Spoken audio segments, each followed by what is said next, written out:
হয় যি মানে এক উজনি অসমত যিখিনি আমি দেখিবলৈ পাইছোঁ, যি এক মানে দৰিদ্ৰ নিৰীহ যি মানে শ্ৰমিকৰ ওপৰত যি মানে বৰ্বৰ এক মানে অন্যায় অত্যাচাৰ মানে চলাইছে, মানে একাংশ দল সংগঠনক যেন যিভাৱে মানে মানে ভাড়াটিয়াত ক'ৰবাত মানে ভাড়া আছে, ক'ৰবাত কিবা কামত গৈছে, ইহঁতক যি মানে ঘূৰি ফুৰি এওঁলোকক বিচাৰি বিচাৰি ৰাজপথত যে অপমান কৰি আছে, এই ক্ষেত্ৰত গোটেই বিষয়বস্তুখিনি আমাৰ যিখিনি দৃষ্টিগোচৰ হৈছে, যিখিনি মানে যিদৰে এওঁলোকে যি মানে অন্যায় বা অত্যাচাৰ বা অবিচাৰ কৰি আছে, এক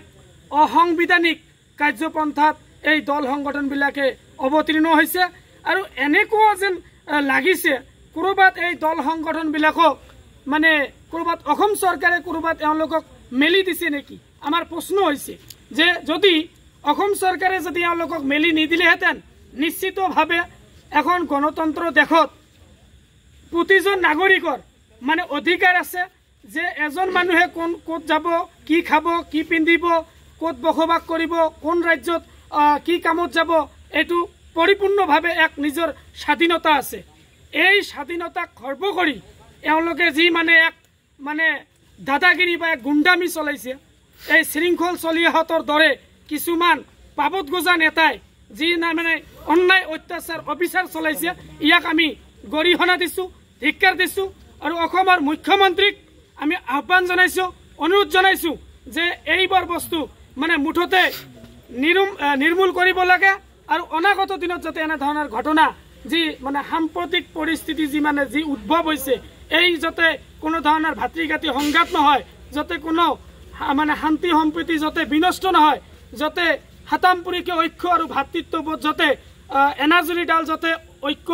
যাতে বিনষ্ট নহয় আৰু এইটো যাতে অটুট থাকে, তাৰ কাৰণে মুখ্যমন্ত্ৰীক আমি অনুৰোধ জনাইছোঁ। এই যে যিবোৰ মানে চলি আছে উজনি অসমত, গোটেইখিনি বন্ধ হ'ব লাগে। লগতে অসমৰ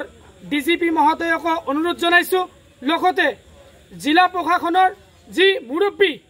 SP সকলক আমি অনুৰোধ জনাইছোঁ যে যিসকল ব্যক্তিয়ে মানে এনেধৰণৰ অসামাজিক কিছুমান কাৰ্যপন্থা অৱলম্বন কৰিছে, ইহঁতক যাতে নাকি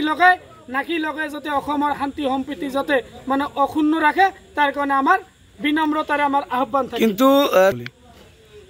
শৃংখল চলিহা নামৰ যি বলিয়াগৰাকী যে আছে, তেখেতৰ কথাৰ আমি মানে একচুৱেলি প্ৰশ্নৰ উত্তৰে দিব খোজা নাই। তাৰ কাৰণ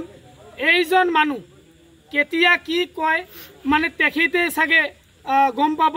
মানে কথাৰ কোনো ঠিক নাই, কথাৰ কোনো মানে যে এটা বেছ থাকিব লাগে, বেছলেছ মানে কথা বতৰাবোৰ তেখেতৰ দ্বাৰাই পৰিচালিত হয়। তেখেতে কেতিয়াবা কয় মই গুণ্ডা, তেখেতে কেতিয়াবা কয় কি কয় গুণ্ডা টেক্স লওঁ, তেখেতে বিভিন্ন সময়ত মানে শ্ৰমিকক অত্যাচাৰ, ইটা ভেটাত যোৱা মানে যিখিনি শ্ৰমিক এওঁলোকৰ ওপৰত অত্যাচাৰ, নিৰীহ যিবোৰ মানে কাম কাজ কৰি খোৱা মানুহ এওঁলোকক অত্যাচাৰ কৰাখিনি কি বুজে আচলতে।